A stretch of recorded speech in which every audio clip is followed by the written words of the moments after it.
নমস্কার বন্ধুরা, বিথি কিচেনে আপনাদের স্বাগত। আজকে আপনাদের সামনে রেসিপি নিয়ে চলে এসেছি কারি পাতা দিয়ে পাতলা মুসুরির ডাল। এই মুসুরির ডালটা করতে কি কি উপকরণ লাগছে আপনারা দেখে নিন। মুসুরির ডাল, পেঁয়াজ কুচি, কাঁচা লঙ্কা, শুকনো লঙ্কা, সর্ষে, কারি পাতা, হলুদ, তেল, চিনি, নারকেল, লবণ। এবার আমি একটা প্রেসার কুকার বসিয়ে দিয়েছি। ডালটাকে এবার আমি ধুয়ে সেদ্ধ করে নেব। বন্ধুরা, গরমে এই ডালটা খাওয়া খুব উপকার। আপনারা এইভাবে পাতলা ডাল করে খাবেন, দেখবেন খেতে খুব ভালো লাগে। আপনাদের সামনে আমি ডালটা এবার সিদ্ধ করে নেব।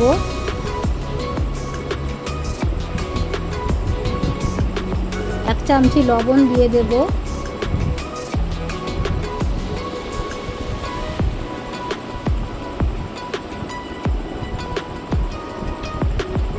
ওটা কাঁচা লঙ্কা গোটা দিয়ে দিলাম।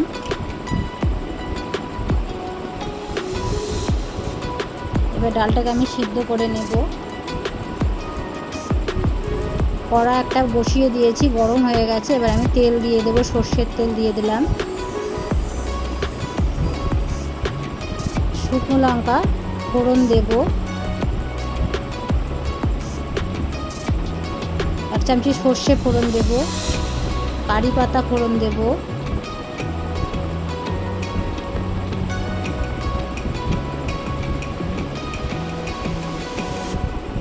কারি পাতাটাকে একটু ভেজে নেব। এইভাবে গরমে পাতলা মুসুর ডাল করে খাবেন, দেখবেন ভালো লাগে। নারকেল দিয়ে দেব, একটু নারকেল দেবেন, ডালে ভালো লাগবে খেতে। যারা খেতে না চান দেবেন না। পেঁয়াজ কুচিটা দিয়ে দেব, একটু ভেজে নেব। ভেজে নাড়াচাড়া করে ভেজে নিয়েছি আমি। এবার এক চামচি হলুদ আমি ডালে দিয়ে দেবো, সেদ্ধ ডালটার মধ্যে দিয়ে দিলাম। ডালটা এবার আমি দিয়ে দেব। একটু লবণ দিলাম, লবণ দিয়ে সেদ্ধ করা আছে। ডালটা এবার ঢেলে দেবো আমি। ফোড়নটা আমার হয়ে গেছে। এইভাবে গরমে আপনারা ডালটা করে খাবেন, ভালো লাগবে। আরও নিত্য নতুন যদি রান্না পেতে চান আমার পাশে থাকবেন। আপনারা আমার চ্যানেলটিকে লাইক সাবস্ক্রাইব করে দেবেন।